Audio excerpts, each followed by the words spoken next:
सोलापूर शहरातील वालचंद कॉलेज परिसरात तडीपार गुंडाच्या दादागिरीमुळे नागरिक आणि विद्यार्थ्यांमध्ये भीतीचे वातावरण निर्माण झाले आहे।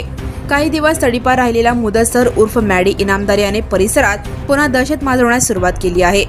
मिळालेल्या माहितीनुसार मी तडीपार गुंड आहे, मी या भागातील दादा आहे अशी धमदाटी करत वालचंद परिसरातील लायब्ररीमध्ये अभ्यास करणाऱ्या प्रथमेश तुपसमुद्रे या तरुणाला बेदम मारहाण करण्यात आल्याची धक्कादायक घटना समोर आली आहे। या घटनेमुळे विद्यार्थ्यांमध्ये घबराट निर्माण झाली असून शैक्षणिक परिसरातील सुरक्षेवर प्रश्न उपस्थित होत आहेत।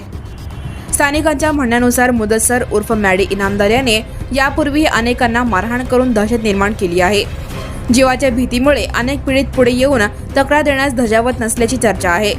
त्यामुळे संबंधित गुंडांवर कठोर कारवाईची मागणी नागरिकांकडून होत आहे। Now and press the bell icon. Never miss a